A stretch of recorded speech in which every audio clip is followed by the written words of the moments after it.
Я приветствую тебя, Чумба, с тобой Рабаши. Айзен Соске. Персонаж, который у многих ассоциируется со словами «хороший антагонист». Аномальная и одновременно парадоксальная личность, возымевшая успех при том условии, что он буквально не имеет бэкграунда. Той или иной истории, которая вызывала бы чувство сопереживания или восхищения у зрителя. Вся история Айзена затрагивалась лишь мельком, точнее его внутренняя составляющая, которую мог ощутить только тот, кто смог сражаться и доминировать в сражении с ним. Чувство, которое он испытал в его клинке – одиночество и ничего, кроме него. Айзен является ярчайшим примером, как действия и принятые решения могут раскрывать персонажа лучше, чем его прошлое, и тем более лучше, чем часть его чувств, которые нам удалось уловить. Успех Айзена как персонажа обусловлен несколькими критериями – интеллект, харизма, сила. Давайте вкратце пробежимся по каждому пункту, который восхищает меня и уверен вас в нем. Итак, по списку. Интеллект. Фраза «все по плану Айзена», которой наполнился интернет и, наверное, любая вселенная в аниме, которая даже не относится к Бличу, взялась не просто так. Айзен обладает не самым большим интеллектом, в этом с ним сможет поспорить Урахара, но, пожалуй, самым адаптивным. Просчитать на 100 лет вперед скелет плана, вариативно накидывая на него все новые и новые слои мяса, подстраиваться под ситуации, контролировать и, что более важно, намеренно не контролировать моменты с матерью Ичиго, происшествия и реакции, которых ты не ожидал, дорогого стоит. Как и твист с построением всех сражений главного героя, самого его рождения, развития и, не побоюсь этого слова, существования. Как бы умен не был персонаж, черта, которая будет доминантной в глазах зрителя, выходящая на первое место, это харизма.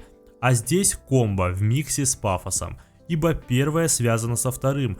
Это началось буквально с первой арки, когда усилия и старания главного героя буквально были разбиты одним движением пальца. Харизма и доминирование персонажа отражали его действия и слова, ведь когда Айзен говорит, что он займет место бога, ты невольно начинаешь ему верить, понимая, что это не метафора. Харизма, которую показывал Айзен как лидер и как антагонист, хлещет через край буквально всю мангу и имеет свою кульминацию в главах богоубийцы. Исходя из интеллекта, харизмы и пафоса вытекает третья, кульминационная черта, соединяющая остальные – сила. Персонаж, родившийся особенным, обладающий безграничным потенциалом, амбициями, умом, хитростью и эгоистичным характером, не может быть слабым. И само слово, которое будет точно описывать сам образ Айзена – сила. Доминирование и реализация потенциала, исходя из всех его плюсов. Переигрывание врагов за счет насмешек, ибо он включает в уязвимость врагов и их моральную составляющую. Уничтожение сильнейших синегами через хитрость, ибо он знает свои слабые и сильные стороны. Но что еще важнее, такие же стороны врага. И казнь своих же подчиненных из-за проявления слабости, которая противна ему как человеку. И одновременно желанна. Мощь Айзена мы видим на протяжении всего Блича, во всех его сражениях. Даже формы, которые Куба показывает нам через кокон и бабочку, отражают эволюцию Айзена не как личности, ибо в моральном плане он деградировал, а как силы, с тем условием, что моменты поражения случались не из-за недостатка какого-либо параметра, а из-за ослабления защиты и буквально позволения нанести по самому себе удары. Отсюда и момент с Гином, отсюда же и запечатывающая кида Урахары, который так и сказал: «Раньше ты бы не позволил нам и коснуться тебя». Отсюда и минутное поражение от Мугетсу. Сила Айзена не один параметр, а совокупность всех остальных. Более того, две эти стычки с Гином и Ичиго будут единственными провальными для Айзена. И в каждой из них он получит выгоду, многократно увеличивая свою силу, эволюционируя вновь и вновь. Поэтому нам и нравится Айзен, он воплощение идеала и абсолюта в понимании сёнэна. Столь злостный, эгоистичный и самовлюбленный персонаж на первый взгляд должен был вызывать только негативные чувства у читателей. Однако нашел поддержку, понимание и, более того, обрел одну из самых больших фанбаз в Бличе и не только. Если честно, я сам люблю Айзена, и убеждать вас в том, что он воплощение вселенского зла, я не хочу. Поэтому я решил пойти от обратного. Айзен – непонятый гений. Но, увы, чтобы понять его, а соответственно полюбить еще больше, мы должны вникнуть в историю и мироустройство общества душ. Мне бы не хотелось детально разбирать данную тему, поэтому я расскажу вам основные тезисы, чтобы картина стала для вас ясна. Ведь весь парадокс в том, что ни в манге, ни тем более в аниме с его в скобочках дополнительными сценами нам не раскроют мотивацию и хотя бы приблизительное мышление Айзена в виде первоисточника и зарождения мысли свержения текущего мироустройства. Итак, начать стоит с небытия, то есть объединенного царства, Уэкамунда, мира живых и общества душ. В те времена не было ни жизни, ни смерти, ни баланса, ни дисбаланса. Был лишь круговорот душ, в ходе которого появился первый Менос. И вместе с ним появилось и новое существо, гибрид, который взял все от Синигами, Квинси и подчинителей. Именно это существо и уничтожило первого Меноса, и это король душ, который в дальнейшем и будет олицетворять как бога, так и дьявола, управляя всем мирозданием и еще не разделенного мира. Однако со временем, защищая этот самый мир от пустых, он стал погружаться в хаос. И именно в этот промежуток времени появляется гвоздь программы – 5 великих кланов, у которых были свои опасения и желания. Они боялись, что король душ сможет использовать свою силу против них. Другие считали необходимым установить новый порядок и в нем укрепить новое, сформированное сообщество. Третьи же хотели заставить устоявшийся мир двигаться, подтолкнуть его к развитию. И только клан Шиба был против замыслов других благородных семей, что впоследствии и будет причиной его изгнания. Несмотря на разные взгляды и мотивацию, 5 великих кланов сошлись в одном. Они должны были разделить текущее бытие на 3 составляющих. Мир живых, сообщество душ и обитель пустых, Уэкамундо. Но для этого им нужна была соответствующая сила, сам король душ. И здесь кроется неизвестный нюанс, его запечатали, но не против своей воли, ибо Soul King был существом высшего порядка, буквально сильнейшим. Однако по собственной воле позволил себя запечатать. Но это далеко не конец. Некоторым благородным семьям было мало, и они считали, что король душ, который в текущий момент держатель баланса 3 миров, мог сбежать. Понимая, что они не могут его убить, но и просто так не могут оставить его в живых, было принято варварское решение – расчленить его. 2 руки, отвечающие за стагнацию и развитие, были оторваны. Вместе с ними они вырвали его сердце. Внутренние органы лишили его 2 ног, оставив тем самым лишь пустую оболочку, держащую миры в равновесии, получив нужного им короля душ. Есть даже теория, что он лишен мозга. И этим самым мозгом и был Грэмми, Штернриттер Ви. Теперь, услышав это, вспомните последние слова Айзена перед запечатыванием, адресованные Урахаре. Как можно подчиняться этой хреновине? И Айзен прав.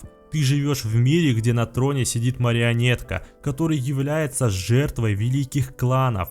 И все говорят о неких правилах, которые устанавливает не король. Но кто же? Дело в том, что Soul King не участвует в управлении общества душ. Оно и не мудрено, когда ты выполняешь роль батарейки, которую буквально выпотрошили. Вся власть на законодательном уровне находится в руках Совета 46, то есть 40 мудрецов и 6 судей. Роль данного совета в теории означает абсолютную власть. Я хотел бы показать вам свод законов, принятых ими. Перечислять их не буду. Хотел бы, чтобы вы сделали акцент на следующем. Совету 46 запрещено вмешиваться в дела благородных семей. Учитывая вышесказанное о принятых решениях этих самых 5 кланов королю душ, также много вопросов к решениям, которые были приняты данной организацией, исключая те, которые были от Айзена после того, как он убил их первый состав и манипулировал решениями от своего лица. Также нам не показали действительную значимость всех мудрецов и судей, лишь указывая на их беспомощность в логичном плане, на примере Урахары, Тесея и будущих Вайзардов, так и на социальную, опять-таки кейс с благородными семьями и буквально отсутствие важности, ведь действительно, вы ощутили хоть какую-то роль в обществе душ от них. Я, например, испытывал только раздражение каждый раз, когда видел процесс их работы в манге. Теперь резюмируя полученную информацию в 2-3 предложениях. Ты имеешь мир, само зарождение которого было основано на убийстве, подчинении и заточении одновременно, где варварски, Короля используют как источник энергии и баланса трех миров, баланса которого по итогу так и не удалось достигнуть. В текущей ситуации лидером общества душ является безвольная марионетка, решение за которого в начале своего времени принимали 5 благородных семей, а в дальнейшем поставив в управление Совет 46 с условием запрета вмешиваться в дела благородных семей, если, конечно, эти самые дела не запрещенные. Но тут как бы вопрос, если они запрещенные, вы все равно об этом не узнаете, ибо не можете вмешиваться.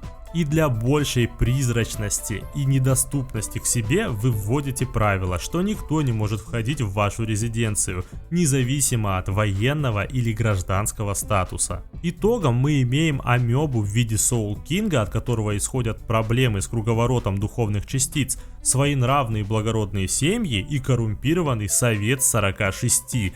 И тебя, рожденного с безграничным потенциалом, знающим всю правду о текущем мироустройстве, не желающим принимать его в таком виде. Альтернативный взгляд на Айзена не считаете? Концепция его характера через текущее мироустройство. Айзен, имея все возможности к изменению мирового порядка, нашел свою цель в этом, придерживался ей и следовал плану, внося корректировки в него. Хотел ли он занять место короля душ и быть тем самым балансировщиком трех миров? Нет, он хотел управлять, сделать лучше, а не балансировать, будучи заточенным в клетку.